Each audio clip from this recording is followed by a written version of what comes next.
오늘 제목에 앞설 수 없는 하나님의 뜻이라는 제목으로 함께 말씀을 보겠습니다.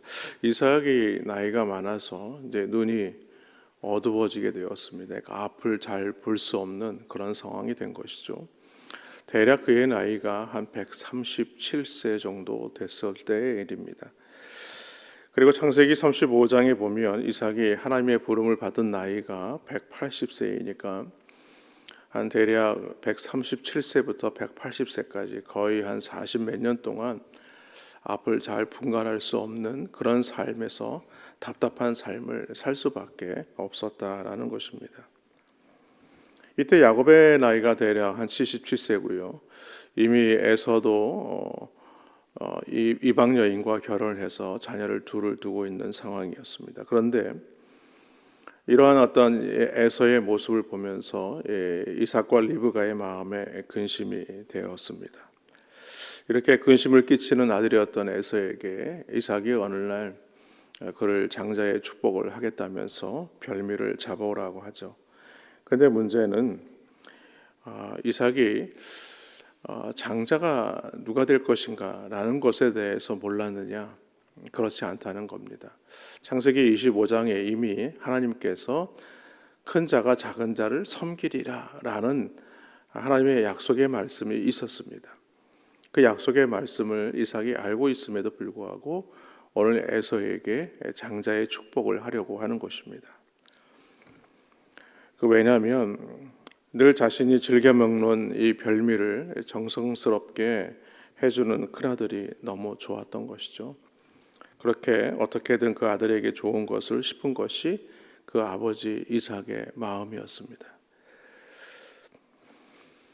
이런 면에서 이삭이 에서를 축복하려고 한 것은 다분히 에서를 편애하는 그 아버지의 마음이 하나님의 뜻보다는 먼저 앞서고 있는 것을 알 수가 있는 것입니다. 그런데 이런 이야기를 누가 듣게 되었느냐?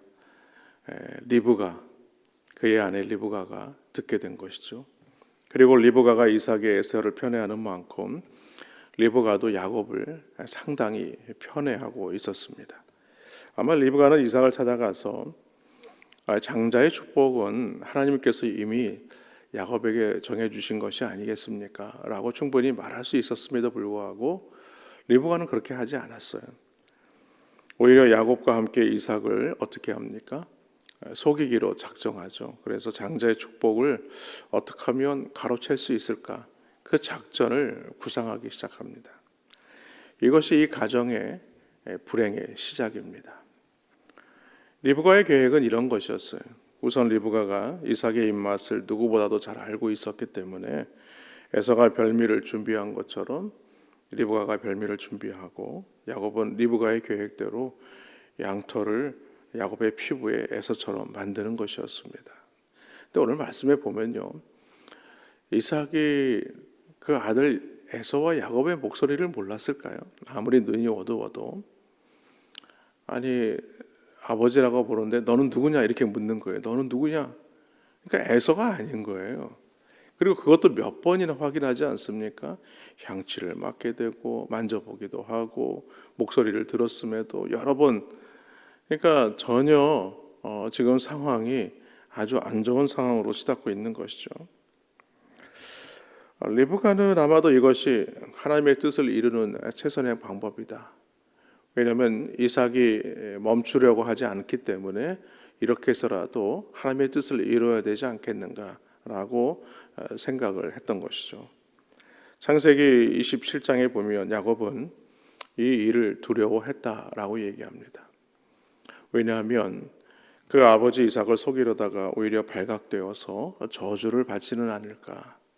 그런데 리브가가 뭐라고 얘기하냐면 그 저주를 내가 받을 테니 너는 걱정하지 마라. 그런 식으로 얘기를 합니다. 결국 야곱은 리브가의 말대로 연서를 잡아왔고 리브가는 이삭을 속이고자 별미를 만들게 되죠. 그런데 이렇게 일이 진행되는 과정에서 이삭이 예기치 못한 질문이 오늘 야곱으로 하여금 하나님을 기만하는 그런 일까지 만들게 됩니다. 왜냐하면 오늘 20절의 말씀에 보니까 어떻게 이렇게 빨리 잡아왔느냐 이렇게 묻는 거예요. 야, 보통 나가면 너가 항상 잡아오면 그렇게 시간이 오래 걸리는데 어떻게 이렇게 빨리 잡아왔느냐. 그랬더니 야곱이 뭐라고 얘기합니까? 그가 이르되 아버지 하나님 여호와께서 나로 순조롭게 만나게 하셨습니다. 지금 하나님의 이름을 들먹이고 있는 거예요. 하나님이 그렇게 하셨습니까? 아니잖아요. 그런데 뭔가 내가 하나님의 이름으로 맹세를 하면 우리 아버지도 이 말은 믿어줄 거야 라고 생각을 한 거죠. 그러니까 목적을 위해서 하나님까지 서슴없이 지금 이렇게 기만하고 있는 겁니다. 결국 이 장자의 축복을 인간적인 방법으로 얻어냅니다. 그런 이 사기극을 위해서 참 철저하게 그 어머니 리브가와 함께 준비를 했죠. 형의 옷을 입어야 했고 양털로 치장을 해야 했고 조마조마한 마음으로 하나님의 이름까지 망령되게 했던 것입니다. 결국 야곱의 축복이 주인공이 되는 과정은 너무나 인간적인 것이었어요. 결국 장자의 축복을 얻어내게 되죠. 그런데 하나님께서 이런 방법으로 얻어낸 장자의 축복에 대해서 아무런 언급이 없는 거예요. 그러니까 하나님의 이름을 망령되게 했고 인간적인 방법으로 장자의 축복권을 빼앗았으면 뭔가 하나님께서 이 나쁜 놈하고 이렇게 혼이라도 내야 되는데 전혀 일절 언급이 없는 거예요. 그렇지만 여러분 잘 알다시피 거짓은 거짓으로 덮기 때문에 그 거짓은 들통날 수밖에 없는 겁니다. 뭔가 거짓말을 하려고 덮으면요, 그 덮으면 덮을수록 거짓은 더 커져서 큰 거짓으로 돌아올 수밖에 없는 겁니다. 야곱은 결국 장자의 축복을 받았지만 에서가 돌아와서 이 된 일을 다 알았을까요? 몰랐을까요? 아버지 나에게 축복해 주세요 했는데 야 내가 이미 축복했는데 그리고 이 진상을 다 알게 되지 않았겠습니까?